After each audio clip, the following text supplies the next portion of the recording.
Herkese merhabalar. Bugün TensorFlow ile temel bir makine öğrenme modeli, yapay zeka modeli yapmaya çalışacağız.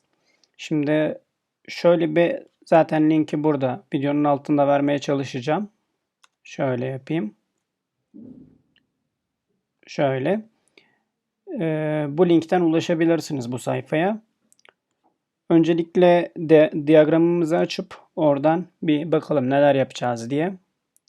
Şöyle geldik. Önce bir başlangıç, yani kaç adımda? 6 adımda bir yapay zeka modelini sıfırdan, yani elimizde hiçbir şey yokken, veri dahi yokken verilerimizi toplayacağız, verilerimizi alacağız, işleyeceğiz. En son olarak da yayınlayacağız. Şöyle bir tane göstereyim buradan. Şu anda bu eğitimin sonunda yapacağımız şey bu. Metin duygu analizi. Sentiment Analyze dediğimiz duygu analizi yapan bir sistem. Verilen cümlenin olumlu veya olumsuz olma derecesini buluyor. Şöyle sonucu getir dediğimizde gördüğünüz gibi getiriyor. Tasarımı harika kısmını bırakalım sadece. Şöyle yapayım. Sonucu getir diyorum. Gördüğünüz gibi olumluluk değeri. Herhangi bir şey yapabilirsiniz, yazabilirsiniz. Tabi bu her zaman doğru yapacak diye bir şey yok. Bazen hatta şöyle anlamsız bir cümle girelim. Bakalım ne diyecek. Yani bunu tahmin etmek çok zor.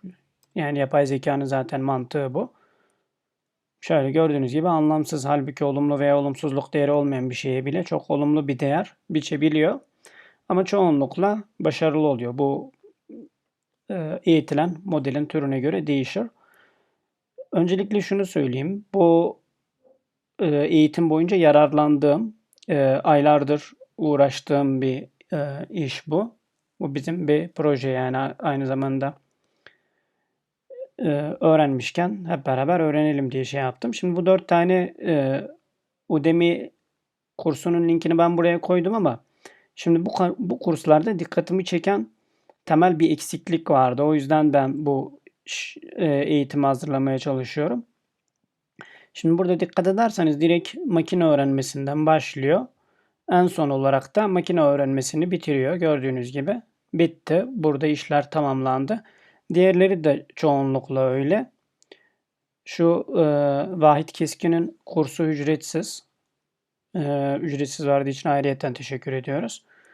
Zaten Şadiye Evren Şeker Hoca'nın da aslında buradaki kursu bu şekliyle ücretli, ama buradaki videoların belki tümü, ama en azından büyük çoğunluğu YouTube'da kanalında yayında.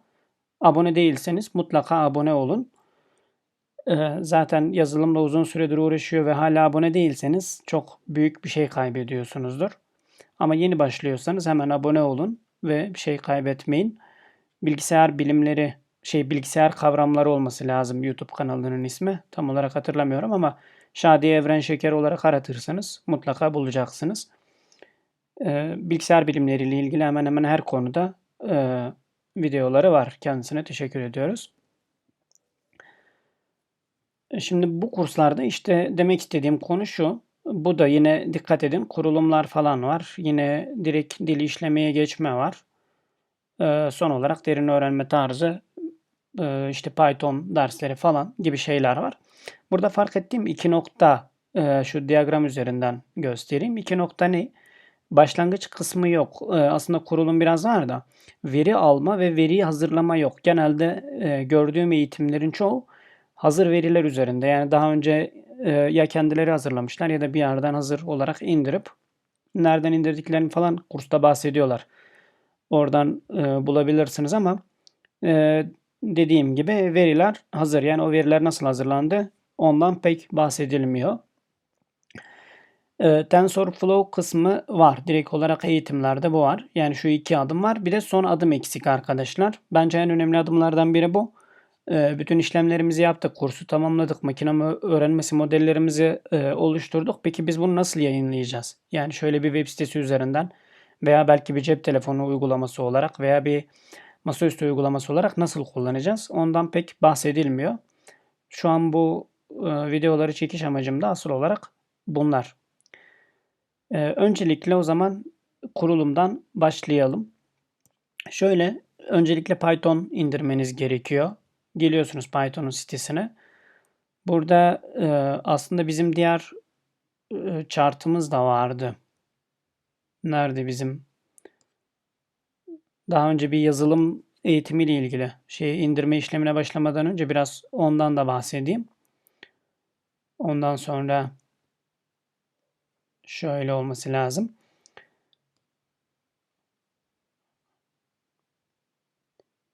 Şimdi buradaki adımlardan bahsedeceğim. Şöyle geliyorum arkadaşlar. Eğer izlemediyseniz bu diyagramı anlattığım video YouTube kanalımda yayında. Udemy'de de yayınlanmak üzere. Belki de siz bu videoyu izlerken yayınlanmış olacak. Oradan izleyebilirsiniz. Burada yapay zeka ve veri bilimi amacımız olduğu için öncelikle gidip Python öğreniyoruz. Ben burayı henüz doldurmadım. İlk olarak öğrenilmesi gereken, yani öğrenmek istediğimiz dili seçtik. Sonra rahat bir kodlama için seçilen dile uygun olan bir IDE veya bir editör. Önceki videoda hata yapmışım. Ben Visual Studio Code'a IDE demişim de aslında o bir IDE değil, editör. Text editörü, metin editörü. Onu indirmemiz gerekiyor. Şimdi bizim bu chart'ta jupyter.org diye link verdiğim bölüm.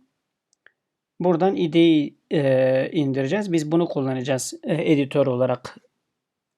Kod editörü olarak Jupyter'i kullanacağız. Bayağı Python için bence çok güçlü bir sistem. Bunu kullanacağız. Sonra seçilen dilin SDK'nin indirilmesi gerektiğinden bahsetmiştik. Onu da burada gerçekleştireceğiz. Yani ilk iki adımımız dilin SDK'ni indirmek. Yani bir dilde geliştirme yapıyorsanız mutlaka o dilin SDK'ni bilgisayarınıza indirmeniz gerekiyor. Şu anki versiyonu 3.8.0.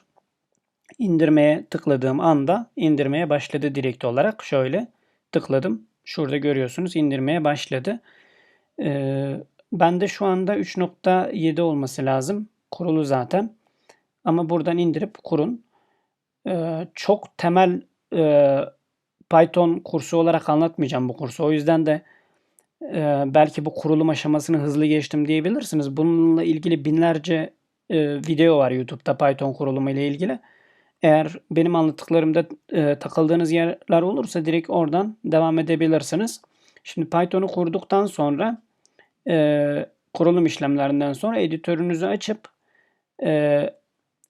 pip'i kurmanız gerekiyor. Yani pip dediğimiz Python paket yöneticisini.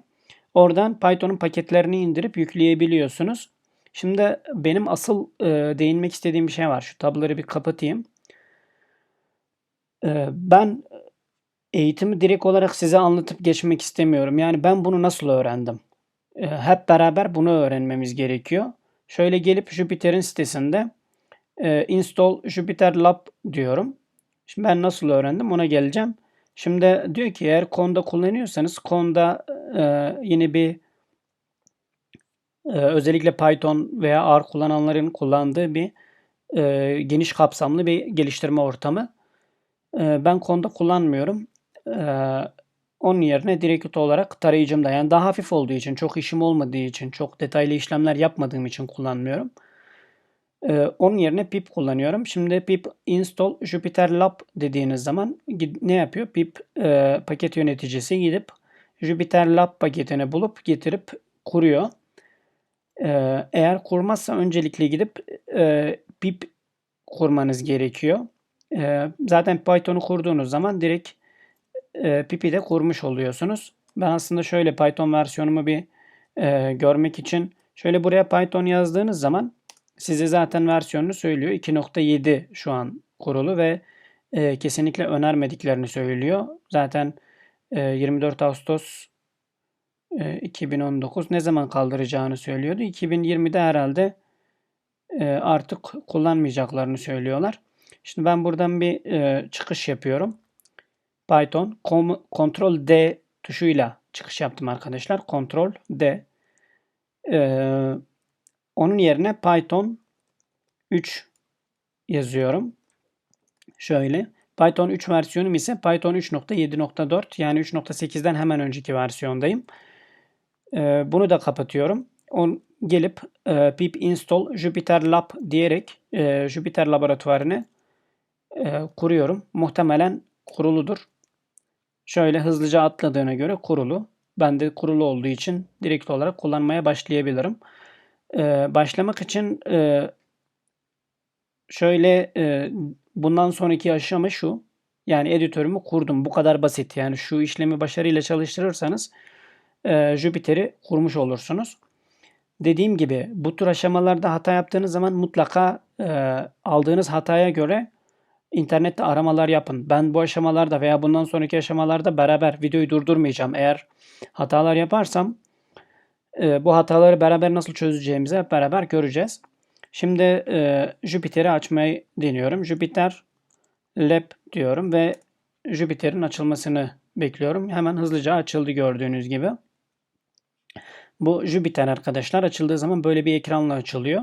Bir de Jupyter Notebook dediğimiz bir şey var. Bunun daha hafif bir hali, yani laboratuvar olmayan hali. Onu da kullanabilirsiniz. Çok fark etmez. Bu çıktıktan sonra açıkçası Jupyter Lab çıktığından beri ben bunu kullanıyorum. Şimdi burada yeni bir tane yani şu işlemleri yaptığımıza göre tamamdır deyip yeni bir Python 3 dosyası oluşturabiliriz veya konsol çalıştırabiliriz. Biz Python 3 dosyası oluşturup oradan devam edeceğiz. Ama öncelikle ben buradan daha önce çalıştığım yerden değil de masa üstündeki klasörüme gitmek istiyorum. Şöyle temel TensorFlow 2 eğitimi diye bir klasör oluşturdum. Buraya gelip bir tane Python 3 dosyası oluşturuyorum. Bu benim başlangıç işlemim olsun. Bunun ismi Untitled ama ben şöyle bir başlangıç diyeyim ya da ilk dosya diyeyim şimdi ben buna. İlk dosya diyelim. Artık buradan Python kodları yazabiliriz arkadaşlar. Herhangi bir merhaba dünya diyelim bir şey olsun. Amacımız Python öğrenmek değil. O yüzden çok fazla değinmeyeceğim buraya. Gördüğünüz gibi merhaba dünya yazdı. Direkt buraya merhaba dünya yazıp bu satırı çalıştır derseniz yine satırı görürsünüz. Jupyter Lab bu şekilde arkadaşlar. Sadece işimize yarayan kısmı anlatıyorum. Bak üstüne basarak tekrar söylüyorum arkadaşlar. Bu videonun amacı veya bu serinin amacı size Python öğretmek değil. Veya Python öğrenmek de değil. Ben de çok iyi Python bilmiyorum yani. Veya Jupyter Lab'ı çok detaylı bir şekilde kullanmayı öğrenmek değil. Dediğim gibi ben de çok fazla hani şuraların çoğuna girip de bakmamışımdır neler var diye. Sadece işimize yarayacak kısmı, yani şunu oluşturacak kısmı istiyoruz. Amacımız dediğim gibi o kurslarda bütün bunlardan bahsediliyor zaten. Kurslarda bahsedilmeyen şey biz bu verileri nereden bulacağız? İkinci nokta ise biz bütün işlemleri tamamladık. Bu video yani bu oluşturduğumuz makine öğrenmesi modeli yani yapay zeka modelimizi nerede yayınlayacağız? Nasıl yayınlayacağız? Bu serinin amacı bu arkadaşlar. Yani ben şu an onu öğretmeye çalışıyorum. Hep beraber onu öğrenmeye çalışıyoruz. Dolayısıyla başlangıç adımımız yani şu birinci adımımızı tamamladık. Python'u kurduk ve Jupyter'den IDE'mizi, editörümüzü indirdik. Çalıştırabildik. Şöyle gördüğünüz gibi Chrome'da çalışan gayet kaliteli ve güçlü bir sistemi var. Dolayısıyla bu adımı tamamladığımıza göre şuradaki şu adımı da geçmiş oluyoruz. Şurayı tamamen atlıyoruz arkadaşlar. Yani Python eğitimi burası. Dediğim gibi burası bizi ilgilendirmiyor. Veri işlemleriyle ilgili kısımlara geleceğiz. Yine lazım olan kısımları öğreneceğiz sadece. Şu bölümde bazı şeyler kullanacağız. Şu 5. aşama dediğimiz yerde yani HTTP bağlantıları Python'dan gidip veri almamız gereken yerlere bağlanıp oradan veriler alacağız. Şimdi bu makine öğrenme modelimiz arkadaşlar girilen yorumun olumlu ve olumsuzluk durumunu ölçüyor. Yani duygu analizi yapıyor. Makine öğrenmesinin ne olduğunu, yapay zekanın ne olduğunu bildiğinizi varsayarak başladım ben direkt olarak ama şöyle söyleyelim yine de. Makine öğrenmesi ve yapay zeka arkadaşlar dediğimiz şeyler eğitilmiş modeller. Bu modeller nasıl eğitiliyor? Binlerce, yüz binlerce veri veriyorsunuz ona. O da o veriler üzerinde bir algoritma oluşturuyor, bir değer oluşturuyor.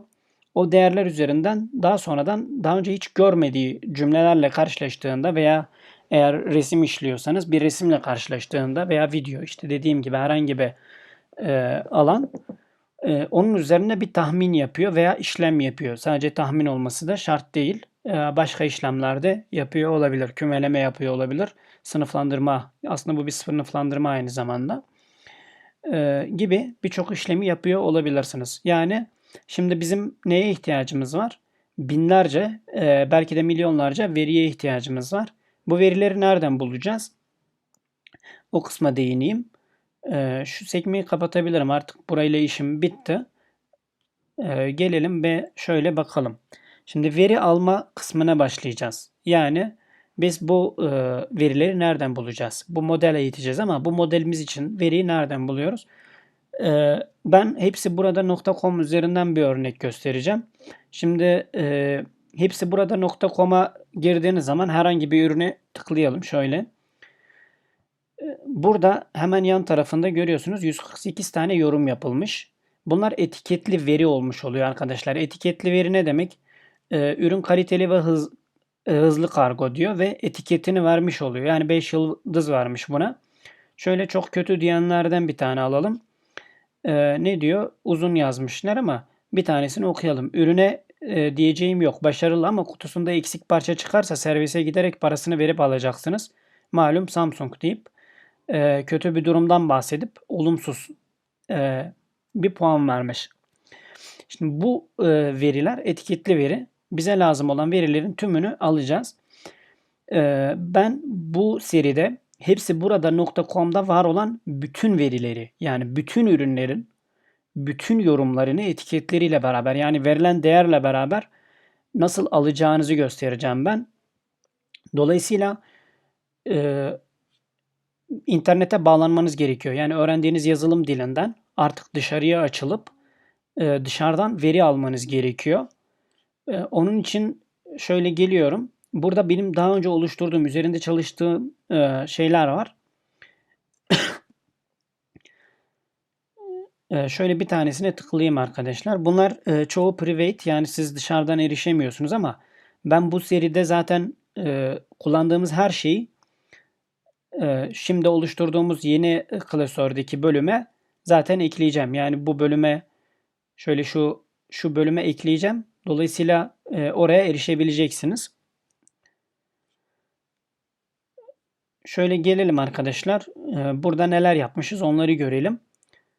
Burada şöyle bir tanesine tıklayıp açtığım zaman büyük olduğu için açmıyor. Şöyle sağ tıklayıp yalın halini görelim. Neler almışız yani. Burada şu an gördüğünüz gibi herhangi bir ürünün linki var arkadaşlar. Yani öncelikle ne yapmışız? Bütün ürünlerin linkleri bize lazım. Şöyle hepsi burada.com'un devamını siliyorum. Enter'a bastığım zaman gördüğünüz gibi beni bu ürüne götürüyor. Bu üründe yorum yok. Hiçbir yorum yok. Dolayısıyla buraya gelecek. Hiçbir yorum olmadığını görünce burayı atlayacak. Ama şöyle gördüğünüz gibi bütün şeyler var. Kaç satır var burada? Burada söylemiyor ama bayağı çok fazla satır var. Şöyle indireyim. Şöyle görüyorsunuz. Ben bu işlemleri yaptığım zaman 1,5 milyona yakın ürün vardı arkadaşlar. Yani 1,5 milyona yakın ürün hepsi burada.com'da vardı. Her birinde de ortalama olarak 2 diyelim. 1,5-2 arasında yorum sayısı. Yani 2 milyondan fazla yorum hazır bedava veri elde etmiş olduk. Bu arada bu yaptığımız işlemler yasak mı değil mi bilmiyorum ama sonuçta kişisel herhangi bir veri almıyoruz. Hepsi burada.com'un zaten herkese açık olan verilerini alıyoruz. Şimdi bu verileri alırken öncelikle şöyle gelelim buraya. Şu niye hala açık? Onu kapatalım. Bu kullandığımız dil yani Python'dan internete nasıl bağlanacağımızı öğrenmemiz gerekiyor. Yani internetten nasıl veri alacağımızı öğrenmemiz gerekiyor. Gelip direkt şöyle yazabilirsiniz. Ben şimdi oradan bakıp biraz kopya çekeceğim ama size nasıl öğreneceğinizi göstereyim. Python deyip yani hangi dilde çalışıyorsanız Get request diyebilirsiniz mesela. Get isteğinde bulunmak. Ya da direkt Türkçe gibi de yani Türkçe yazmayı da deneyebilirsiniz ama çoğunlukla internetten veri çekme. Şunu İngilizce yazın. Eğer Türkçe bulamıyorsanız arkadaşlar, şöyle gördüğünüz gibi birçok yazı yazılmış. Python gibi güçlü ve köklü dillerin Türkçe kaynakları da çok yaygın. Yani hemen hemen her şeye erişebilirsiniz. Şöyle bir iki örneğe beraber bakalım. Şöyle açıyorum arkadaşlar. Yani dediğim gibi benim amacım e, tamamen şey yapmak değil. Yani ben evet bak yapıyorum geçiyorum değil. Beraber öğrenelim. Yani ben bunu öğrenirken nasıl öğreniyorum? Şimdi bu arkadaşımız ne yapmış? Selenium diye bir kütüphane kullanmış arkadaşlar. Şimdi biz bunu kullanmayacağız. Niçin bunu kullanmayacağız? Bu Selenium arkadaşlar çok harika, çok mükemmel bir kütüphane. Mutlaka öğrenmenizi tavsiye ediyorum ama ne yapıyor? Şu an benim mouse'la yapabildiğim veya klavyede gördüğünüz gibi şu seçme işlemini veya yazma işlemini tümünü otomatik olarak sizin yerinize gerçekleştirebilecek bir sistem. Chrome şöyle görüyorsunuz burada. Chrome Driver. Chrome'a erişiyor. Sadece Chrome'a değil bildiğim kadar Firefox'a falan da erişebiliyor. Böylece sizin yerinize bütün işlemleri yapabiliyor. Tek farkı bir insan gibi yaptığı için yavaş yapıyor. Bize çok çok daha hızlı bir sistem lazım. Şu Beautiful Soup kullanılabilir bir sistem. O da aldığımız veriler üzerinde işlem yapmamızı e, sağlıyor. Yani herhangi bir HTML tagını alayım, sadece bu kısmı bulayım, benim yerimi hızlıca buluyor. Ben burada onu da kullanmadım. Şöyle gelelim diğer sağ tarafa attığımız diğer linke bakalım. Burada da yine gördüğünüz gibi Beautiful Soup kullanmış. Fakat şöyle import URL lib dediği URL lib kısmını kullanmış. Biz bunu kullanacağız arkadaşlar. Bu kütüphane ile bağlanıp internetten veri alacağız. Şöyle gördüğünüz gibi burada ya sitelerdeki şu şey çok kötü. Geliyorum üst satırı hemen kapatıyor. Belki şöyle sadece kodları göster desem evet. Ama yine de bazen geliyor ve açıkçası rahatsız ediyor. Direkt kopyalayabiliyormuş en azından. Şöyle burayı kullanacağız arkadaşlar. Ben geleyim şöyle buraya. Herhangi bir tanesini açayım. Ürün 2 diye. Neler kullanmışız burada? Import URL lib'den request metodunu yani istek yapma e, kısmını alacağım. Yani URL lib'in bütün kütüphanesi lazım değil bana. R dediğimiz regex işlemlerini yaptığımız regex'in ne olduğundan bahsedeceğim. Ve I/O yani bilgisayar sistemine erişip oradaki dosyalar üzerinde işlem yapma. En altta kayıt yapıyoruz çünkü. Onu kullanmışız. Yani bilgisayar sistemine erişip oradan dosya oluşturma, dosya silme, dosya üzerinde değişiklik yapma işlemleri için de bunu kullanmışız. Ben üçünü şöyle alayım. Şu an aslında şu üstteki ikisi bizim için yeterli. Geliyorum arkadaşlar. Şöyle en üst satırımda bu üçünü import edip çalıştırıyorum. Gördüğünüz gibi eğer yanında şöyle 3 yazıyorsa bu işlem tamamdır. Yıldız işlemin devam ettiğini gösteriyor. Boşta zaten henüz bu satırın çalıştırılmadığını gösteriyor. İstediğiniz kadar yeni satırlar ekleyebiliyorsunuz. Beğenmediğiniz satırları böyle silebiliyorsunuz.